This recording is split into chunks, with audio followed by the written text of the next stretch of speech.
Esse conceito, né, o título do seminário, Mediações Críticas, né, eu escrevi aqui brevemente alguns parágrafos, né, para tentar resumir para vocês qual é a proposta do seminário. Né.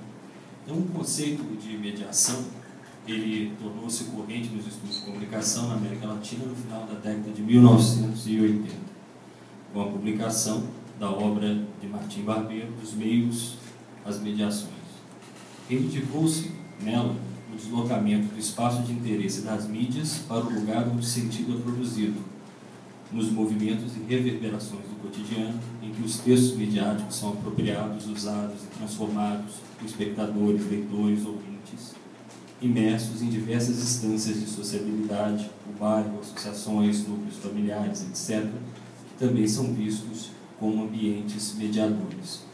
Os próprios textos midiáticos, né, como Raymond Miller já havia demonstrado em relação às formas televisivas, são e resultam de mediações, muitas vezes de matrizes de cultura popular.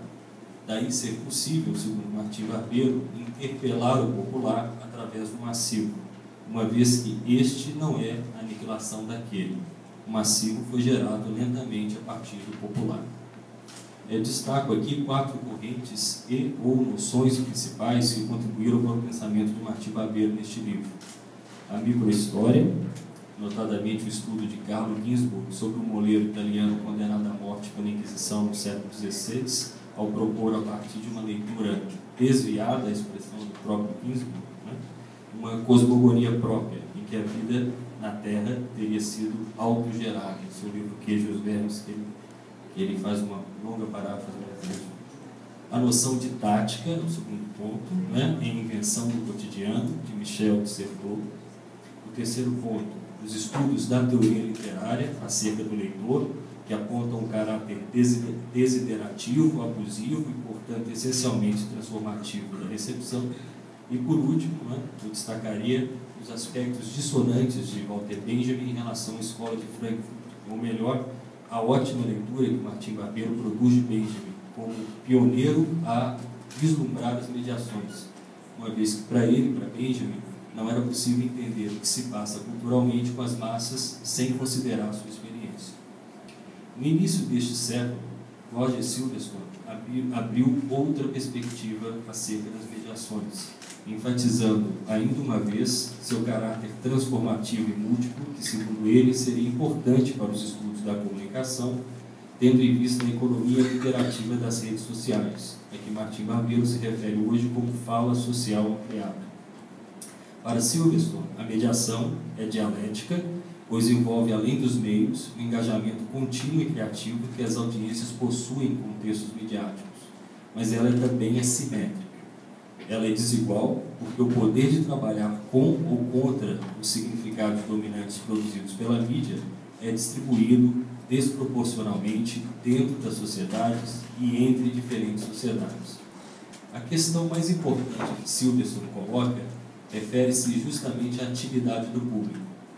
Se os receptores são de fato ativos, eles também são responsáveis pela adoção de certos esquemas representativos redutores em circulação no cotidiano. Eles tornam-se assim, né, cúmplices ou acomunados com representações que aniquilam a alteridade. As pessoas acabam por se utilizar do estereótipo, segundo Silverstone, para lidar com a complexidade do cotidiano. A vida popular e cotidiana é, de acordo com ele, dura para a maioria das pessoas, na maior parte do tempo, ainda que os intelectuais a celebrem como lugar do paradoxo, da criatividade, da tática e do lúdico. O paradoxo, de Silverstone, é um luxo das elites. A crítica na mídia deve ser, portanto, a crítica das mediações, o que implica confrontar nossa própria relação com os gêneros, com uma simbólica cristalizada, com o modo como nos utilizamos dos meios para nos afastar do mundo.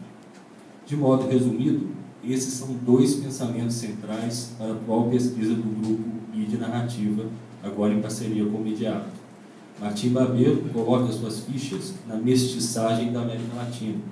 A mestiçagem como razão de ser, tecido de temporalidades, espaços, memórias e imaginários, um modo próprio de perceber e narrar, contar e dar conta. Silverstone, em uma Inglaterra bem menos ensolarada, pós 11 de setembro, denuncia a mediação midiática do outro como representação de uma alteridade inalcançável que não compartilha conosco nenhuma humanidade. Esse outro ameaçador gera ansiedade e, assim, legitima formas de repressão. Este seminário é uma mediação crítica entre esses e outros autores. Esperamos possa contribuir para a reflexão acerca de nossos conflitos mais imediatos. Então, de modo resumido, essa é a síntese da emenda que a gente propôs, né, entre esses dois conceitos de mediação que compartilham, né, evidentemente, principalmente do caráter transformativo, né, do processo, né, mas que possuem posições e perspectivas diferentes, né, de acordo com Martim Barbeiro Silva. Né. Então, sejam bem-vindos e, mais uma vez, muito obrigado.